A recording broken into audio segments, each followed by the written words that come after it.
Alfred the Great, the man who took on the Vikings. England, like all modern nations, was a dream in the mind of a great man. A dream of turning a group of territories into a powerful nation that would be respected and feared.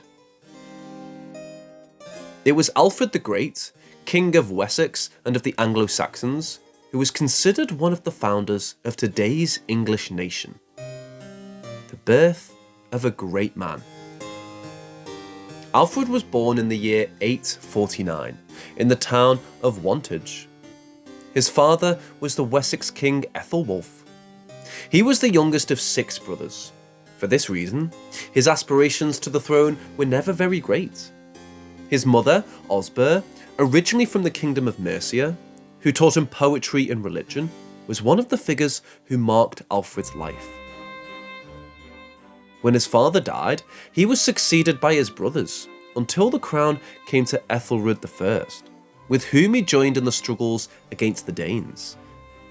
It was during the reign of his brother that he acquired enough military experience and obtains the title of Secundarius or co-king.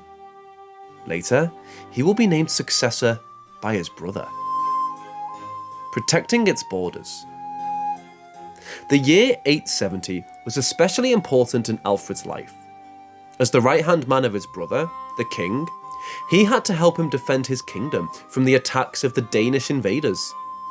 At the Battle of Ashdown, he soundly defeated the Danes, but the following year his brother was defeated and killed at the Battle of Martin. Thus, Alfred is crowned king and must face the imminent threat that looms over his kingdom.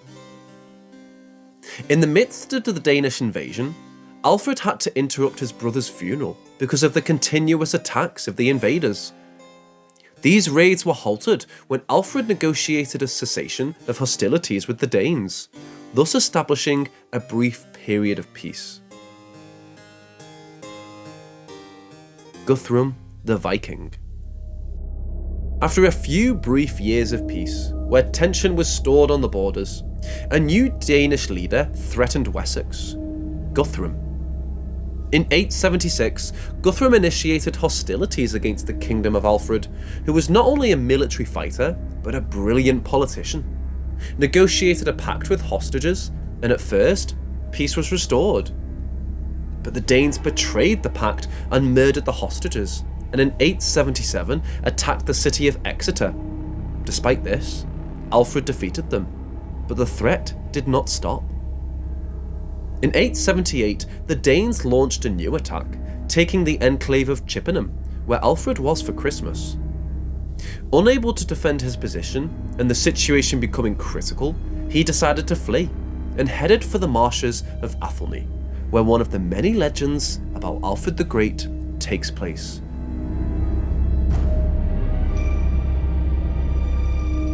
The marshes of Athelney. Once Alfred managed to escape to the marshes of Athelney, he had to hide for a while to remain unnoticed. In these circumstances, an anecdotal event happened in Alfred's life. Alfred disguised himself as a peasant and was discovered by a woman who gave him asylum, thinking he was lost in the middle of the swamp. The woman put the supposed peasant in charge of supervising some bread baking in the oven, while she took care of other household matters.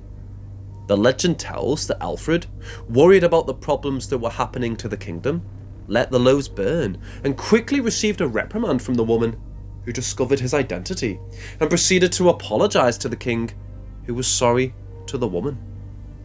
This anecdote, more legend than anything else, represents a little of the character of Alfred, who was not only a military leader, but a leader who cared about the interests of his people and their welfare. His works in infrastructure and education prove it.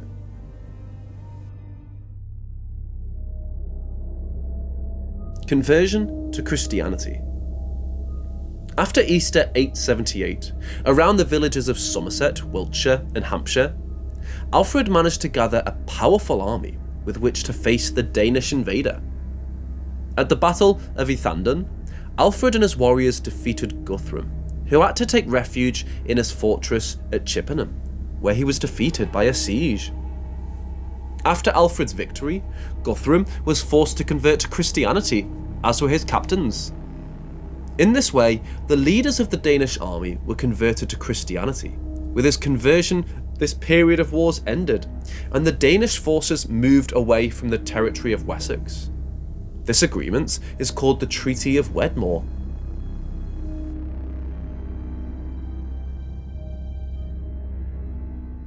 Peaceful times. After the fighting against the Danes was over, Alfred devoted himself to improving the lives of his subjects. In this task, the Christian faith was very important, because he thought that the attacks of the Danes were divine punishments for the bad religious practice of the Anglo-Saxons. For this reason, the king worked tirelessly to improve the educational and clerical structure within his kingdom. Likewise, Danish raids did not cease during these times of peace. While there were no major invasions, there were plundering attacks. These actions alerted Alfred, who decided to build a system of defences for his kingdom. The Burghal system was the answer. It was a series of fortresses strategically located in a territory. In this way, all the nearby inhabitants could take refuge and at the same time receive help from the other fortresses in less than a day's distance. These defensive structures were very expensive to maintain because of the fortresses themselves and the armed men they had to have. This financial problem was solved with tax reforms, taking the yields of the harvests to pay these expenses, and in this way ensure survival during the Danish raids.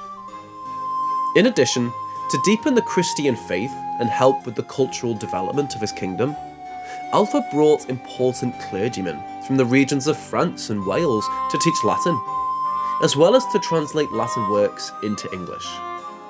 Likewise, he encouraged the creation of public schools where English and Latin would be taught. King of England. In 886, Alfred captured London. This conquest marked a milestone in its history. From the capture of the city, Alfred became known as the King of the English, and all those who were not with the Danes submitted to him, thanks to his authority as defender of the Christian faith. A year after the victory in London, Alfred married his daughter Athelney to Ethelred II, King of Mercia, a neighbouring Christian kingdom, which had been frequently attacked by the Danes. This marriage formalised an alliance between the two kingdoms and the consolidation of Christian advances over the Danes. This alliance laid the foundations of the English nation, the work of a great man. Alfred managed to stop the constant Danish invasions, in addition to consolidating a series of alliances and defensive structures. All this allowed him to create an armed and prepared state for the nascent English nation. For this reason, he is known as the creator of modern England. Moreover, his work as a warrior was surpassed by his work as a legislator. As a reformer, he generated royal legislation based on Christian norms and the laws of the Anglo-Saxons. This legal code was a defense of royal authority, which was for him a reincarnation of the will of God, whose purpose was to protect his subjects. Alfred's life cannot be separated from Christianity. On October 26, 899, King Alfred died, who left a Britain more united than he found it, allowing the spread of culture and security in his kingdom.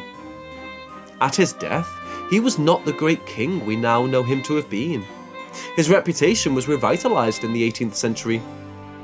When scholars were looking for the birth of the English nation in the past, it was here that they found Alfred, one of the men who laid the foundations of one of the most influential nations on earth.